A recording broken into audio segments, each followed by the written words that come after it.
Desde el Centro de Noticias de Caracol Televisión en Bogotá, esto es Noticias Caracol Fin de Semana.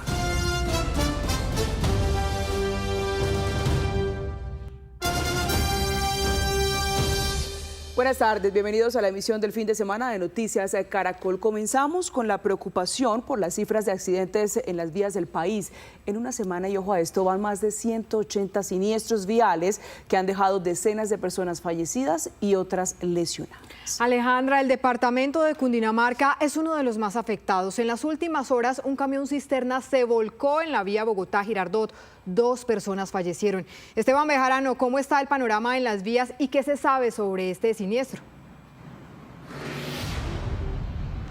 Catalina, el panorama está bastante complejo debido a estas cifras que ustedes ya venían presentando. Por ejemplo, en el departamento de Cundinamarca, en estos 8 días se han registrado 34 siniestros viales, accidentes que han dejado decenas de personas lesionadas, incluso familias en luto. Por ejemplo, hablando de ese siniestro que se registró en la vía Bogotá-Girardot en horas de la madrugada de este Viernes Santo, especialmente en Silvania, son 2 personas las que fallecieron, un hombre y una mujer, quien según el gobernador del departamento tuvieron que saltar del camión tras perder el control de él mismo. Fallecieron a causa de los politraumatismos. El panorama en el departamento ha sido complejo desde el lunes de esta semana, porque por ejemplo el miércoles, recordemos, se presentó en la vía Zipaquirá-Ubaté un siniestro que dejó cerca de 21 personas lesionadas. ¿Cuál es el panorama en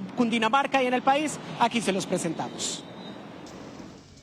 Así quedó este vehículo que transportaba combustible tras accidentarse hacia las 5 de la mañana de este Viernes Santo en la vía Bogotá-Girardot. Según información preliminar, el conductor del camión al parecer perdió el control invadiendo el carril contrario, se volcó y causó un grave incendio.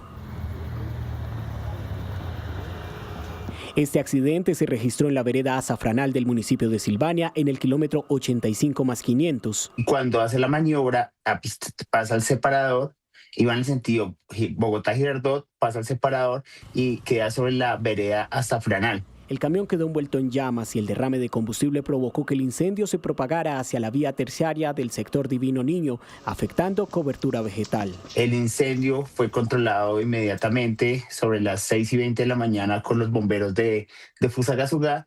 Y, digamos, hay normalidad en la vía. El accidente dejó lamentablemente 2 personas fallecidas, un hombre y una mujer, ocupantes del vehículo, quienes según el gobernador de Cundinamarca saltaron del camión y fallecieron a causa de los politraumatismos. Este siniestro se suma al registrado en la vía Bogotá-La Vega en la noche del miércoles, donde un bus con 42 pasajeros se accidentó.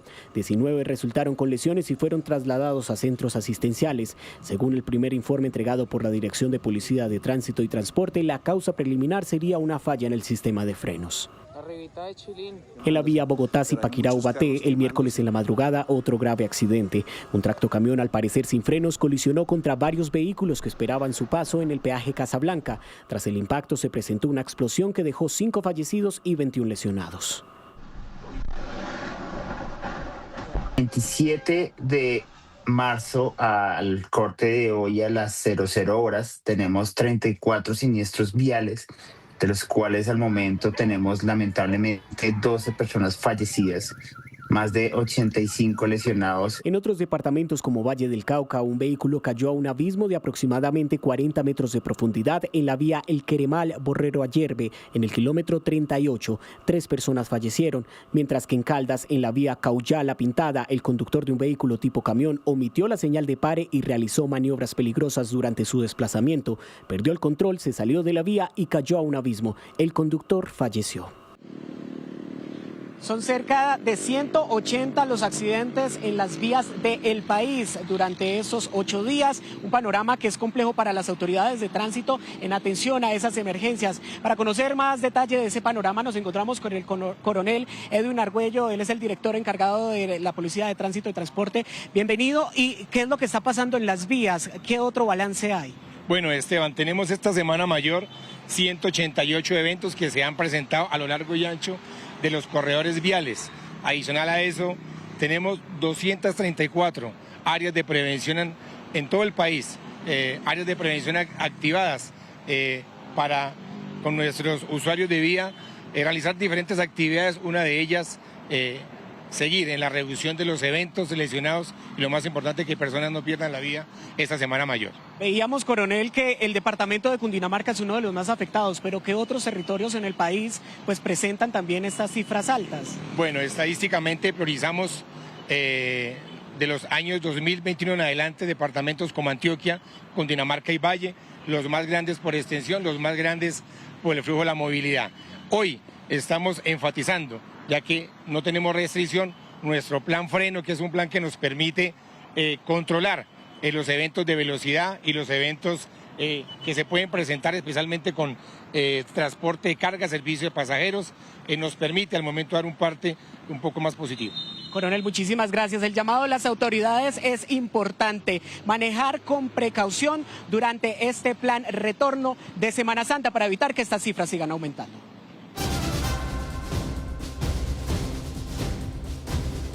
12:36. El mundo católico conmemora hoy el Viernes Santo en medio de diversas tradiciones y actos religiosos. Uno de los más esperados es el Vía Crucis del Papa León XIV en el Coliseo Romano. Por eso, a esta hora hacemos contacto con nuestra corresponsal en Italia, Marinelis Tremamuno. Marinelis, cuéntenos cómo avanza esta agenda del Sumo Pontífice.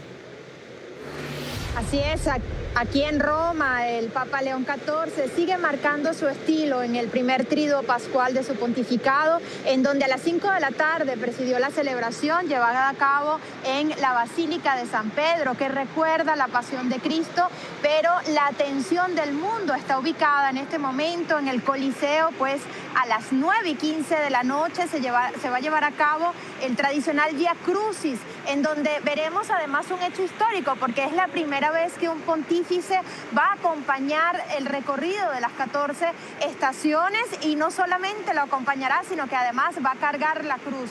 Este hecho en pasado lo habríamos visto únicamente en la primera estación y en la última estación desde Paulo VI, Juan Pablo II y Benedicto XVI. Adicionalmente, sabemos que las meditaciones han sido escritas por el padre Francisco Patón, quien es ex custodio de la Tierra Santa, por lo que se espera que estas meditaciones hablen de las heridas del mundo. Una señal de que el Papa desea acompañar el sufrimiento, y recordemos que el Viernes Santo se celebra en todo el mundo. La procesión multitudinaria se lleva a cabo en Sevilla, en donde veremos la siguiente nota con los detalles.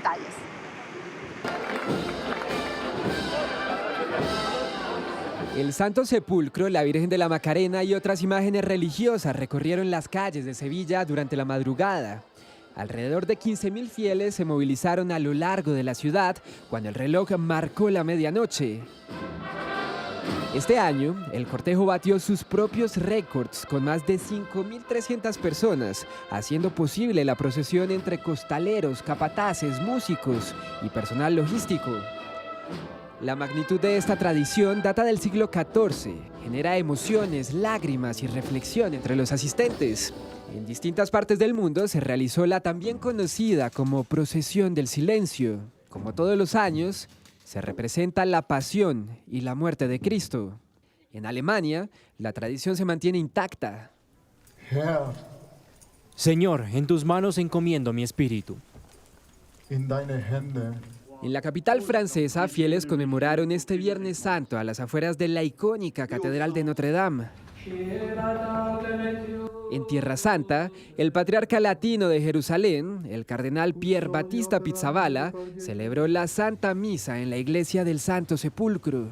Minutos antes, un pequeño grupo de peregrinos y frailes franciscanos recorrieron la Vía Dolorosa de Jerusalén en 14 estaciones y pidieron por el fin de la guerra en Medio Oriente. En Filipinas, el país asiático con la mayor cantidad de católicos, representaron la crucifixión de Cristo, una llamativa puesta en escena, realizada desde 1960. Debo decir que cada año se vuelve más y más espectacular. Solo en Filipinas se puede vivir algo así. El mundo católico continúa con la devoción esta Semana Santa. Y en Colombia también se viven las procesiones del Santo Vía Crucis. Estamos en vivo desde Buga, Bogotá, Girardota, Bucaramanga y Manizales. Ahí están nuestros periodistas con todos los detalles de lo que pasa durante este Viernes Santo, uno de los días centrales de la Semana Mayor. Iniciamos con Paula Restrepo en Buga, donde más de 35.000 feligreses llegaron a la Basílica del Señor de los Milagros. Paula, adelante. Hola, muy buenas tardes para ustedes y para toda la audiencia. Así como usted lo dijo, 35.000 personas hace pocos minutos terminaron el recorrido del Santo Vía Crucis. Este es el panorama a esta hora aquí en la plazoleta de la Basílica del Señor de los Milagros, donde se adelantó este recorrido. Las personas siguen haciendo fila para ingresar a esta iglesia y poder tocar la escultura del Señor de los Milagros. Esto es un acto que muchas personas realizan usualmente cuando vienen a Buga, pero especialmente hoy. El Viernes Santo es cuando tiene mayor devoción, mayor significancia para las personas, pero como se vive la Semana Santa aquí en Buga, también se vive en la ciudad de Cali, donde cientos de caleños y visitantes han subido a los diferentes cerros a pagar sus penitencias, a poder pedir con fe. Esto en ese momento se lleva a cabo en el Cerro de las Tres Cruces, pero también en Cristo Rey, desde donde el martes hay un PMU con todas las autoridades para garantizar que se lleve con tranquilidad la Semana Mayor. Pero desde Buga nos vamos hasta Bogotá,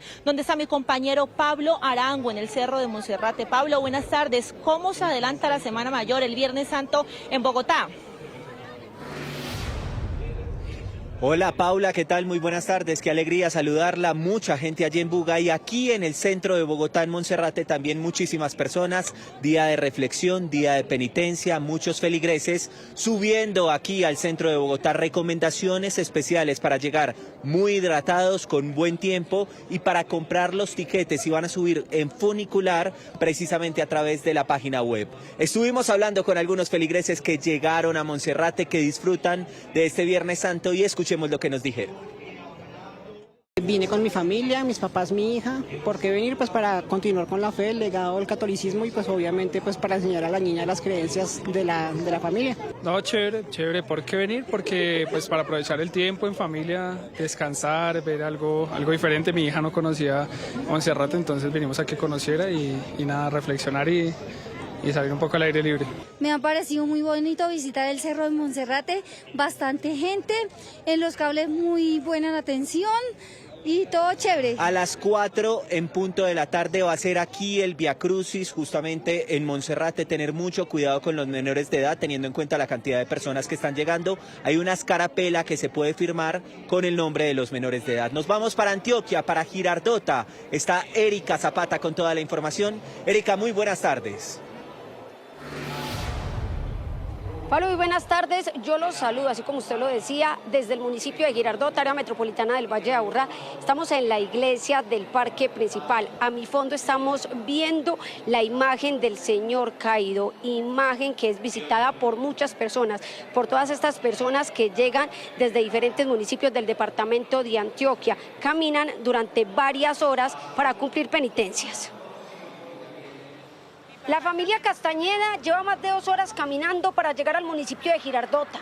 Esta es toda una tradición en Semana Santa. Vamos desde Bello y vamos a la iglesia de Girardota a dar gracias a Dios por todas las bendiciones que hemos recibido este año. Pero ellos no son los únicos. En pleno Viernes Santo son muchas las personas que llegan a este municipio a cumplirle promesas al Señor Caído. La caminata es larga, pero hay ánimo celestial. ¿A agradecer o a cumplir promesas? A cumplir promesas y agradecerle mucho a Dios por todo.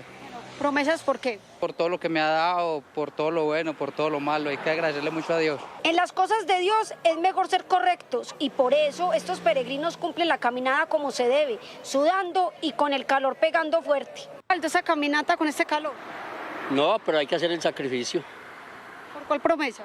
Por la promesa, por la salud de una nieta. ¿Por qué son tan creyentes al Señor Caído? Es lo único que hay, el Señor. Es la única esperanza que tenemos. A pesar de la complejidad del trayecto y del cansancio que pueda generar, este desaparece cuando los feligreses entran al templo. ¿Cuánto has caminado? Como 6 horas y media. Bueno, ¿y por qué entras de rodillas a la iglesia y con el niño y todo? agradeciéndole a Dios por la vida de mi bebé, porque fue un regalo que Él me dio, y agradecerle porque me lo ha salvado mucho. Bueno, y entras, ¿por qué de rodillas a la iglesia? Una promesa que estoy haciendo hacia mi familia. En mi fondo, la imagen del Señor caído. Estas personas llegan peregrinando de diferentes municipios del departamento de Antioquia a cumplir sus promesas. Incluso algunos ingresan a esta iglesia de rodillas. Todos los que llegan al templo están felices porque la fe mueve montañas y cuando hay sacrificio, sí que más. Y miren, muchas personas a esta hora que siguen llegando a esta iglesia a cumplir diferentes penitencias. Algunos incluso, así como lo decía en el informe, ingresan de rodillas. Pero ahora vamos a Santander. Allí está mi compañera Pilar Mejía, porque hoy la tradición en ese lugar del país es caminar diferentes cerros. Pilar, muy buenas tardes. ¿Dónde se encuentra y cuántas personas participan de esta tradición? Erika y televidentes, muy buenas tardes. Pues mire, los saludo desde el imponente Cerro de Morro Rico, ubicado al oriente de Bucaramanga. Acá los feligreses, más de 10.000 feligreses madrugaron a las 6:30 de la mañana para iniciar con un Vía Crucis que tenía como destino final, después de las 14 situaciones que tenían que pasar, el imponente monumento del Sagrado Corazón de Jesús, un monumento del siglo XX. Y mire, acá a mi alrededor vemos familias, vemos también a las autoridades realizando un acompañamiento para garantizar la seguridad. Las familias vinieron hasta acá a cumplir promesas, además de caminar, a cumplir con algunos compromisos que ellos tenían en esta Semana Santa, en este Viernes Santo. Y esto mismo también ocurrió en Manizales, en donde se encuentra nuestra compañera Paula Bernal, en donde se realizó también un Vía Crucis en vivo. Hola, muy buenas tardes, y así es, yo los saludo desde el barrio La Enea, uno de los barrios más grandes y emblemáticos de la capital de Caldas, donde año tras año se desarrolla, como usted lo decía, el Vía Crucis en vivo, y donde cada año llegan cerca de 3.000 feligreses a vivir en vivo estas estaciones del Vía Crucis. En este momento precisamente avanzamos en la 9ª estación, donde se conmemora la tercera caída de Jesús bajo el peso de la cruz. Estamos ya muy cerca de la cumbre del Calvario, y así vemos las imágenes donde avanza en vivo. Este es el único Vía Crucis en vivo aquí en la capital de Caldas, donde cerca de 3.000 feligreses, como se los contaban, llegan año tras año a vivir con devoción. La misión este año es muy clara, según el párroco de la zona, y es inculcar en los jóvenes no solamente la fe, sino también el fervor por la iglesia. Y Paula nos ha permitido vivirlo también a través de las pantallas. 12 del día, 47 minutos. La Semana Santa, hay que decirlo, se consolida como una de las temporadas que más dinamiza diferentes sectores de la economía en el país. Mientras millones de colombianos buscan descansar, también reflexionar o viajar, el comercio, el turismo y diversos sectores ajustan sus expectativas ante el incremento en el consumo.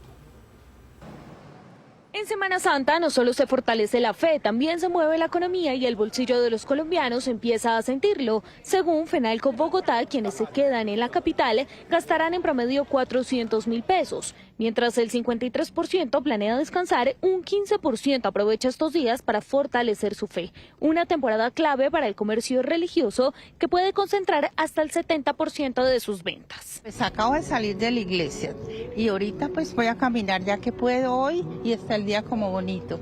La sanación, estaban haciendo sanación para los enfermos y muy chévere. Yo soy feliz estando con nuestro Señor. Vamos a asistir sobre todo para ver los monumentos. Hay una gran concentración de asistencia a los centros religiosos, y el sector de artículos religiosos tiene pues obviamente un pico de ventas muy alto. También restaurantes y entretenimiento esperan un impulso en sus ventas. Más o menos como 500.000. Yo vine a Bogotá para hacer Semana Santa. ¿Y cuáles son los planes? ¿Conocer iglesias? ¿Hacer ejercicio? ¿Cuál es el plan? Hacer ejercicio, aprovechar para darme cariñitos y tratamientos y descansar con la familia. Compartimos en familia, almorzamos como todos y vemos películas de ellos. Y para quienes salen de Bogotá, el gasto sube a 1.500.000 pesos en promedio, con destinos como Cundinamarca, Boyacá, Tolima y Cauca liderando las preferencias.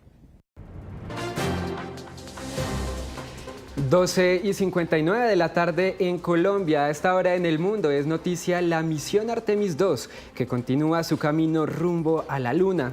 Revisemos dónde se encuentra la cápsula Orión en este momento gracias al recorrido virtual que hace la NASA. Los astronautas ya salieron de la órbita terrestre, donde permanecieron durante casi un día en una hazaña que no se realizaba desde hace más de medio siglo. La nave está a unas 160.000 millas de distancia de la Luna. Veamos lo que han sido las últimas horas de esta misión.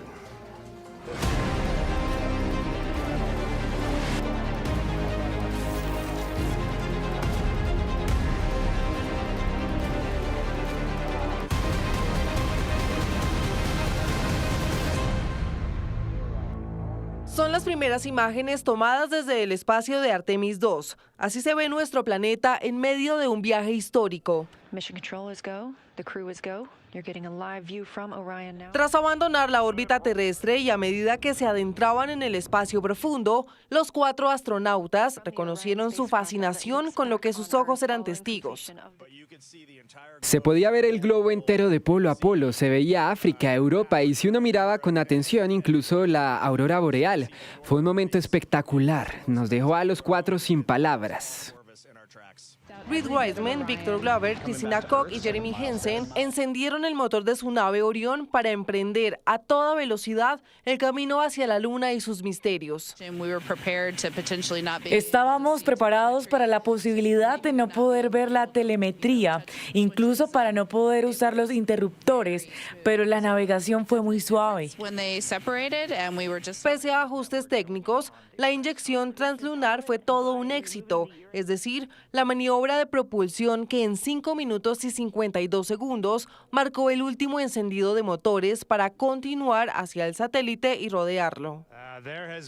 Ha habido muchísima incredulidad. Para mí es algo extraordinario. Ayer no paraba de decirles, me encanta estar aquí arriba. Ojalá hubiera podido venir antes. Está previsto que el 6 de abril los tripulantes de la Orión pasen por la cara oculta de la Luna y estén a más de 400.000 kilómetros de distancia de nuestro planeta. Si bien es un vuelo de prueba, busca ser la antesala para alunizar en futuras misiones y sentar las bases de la exploración en Marte. Con un potente impulso, así las cosas, Artemis II se convirtió en la primera misión tripulada hacia la Luna desde el fin del programa Apolo en 1972. Los ojos del mundo sobre esta misión. En otras noticias internacionales, con motivo de Semana Santa, Cuba anunció el indulto de 2.010 presos políticos. Entre ellos hay jóvenes, mujeres y adultos mayores de 60 años. Las primeras liberaciones iniciaron esta mañana y se esperan más a lo largo de la jornada. El anuncio se da en medio de las presiones de Estados Unidos en contra de la isla y luego de que Donald Trump aliviara el bloqueo petrolero que tiene en vilo al país desde hace más de 3 meses. Y la guerra en Medio Oriente se recrudece. Ataques de Estados Unidos e Israel en contra de un puente iraní dejan 8 muertos y casi un centenar de heridos. El presidente Donald Trump aseguró que el puente más alto de la República Islámica había sido destruido y amenazó con intensificar los ataques. Por su parte, Irán afirmó haber derribado un caza estadounidense que sobrevolaba su territorio e incluso ofreció una recompensa para encontrar al piloto. Y para el cierre, el Titanic volvió a zarpar desde el puerto de Belfast, tal y como lo hizo hace 114 años para probar su maquinaria de sistemas, pero en esta ocasión lo hizo con un impresionante show de más de 1.000 drones. El espectáculo visual recordó cuando el famoso crucero salió del puerto donde fue ensamblado rumbo a Southampton, donde zarpó rumbo a Nueva York el 10 de abril de 1912 con unas 2.200 personas a bordo.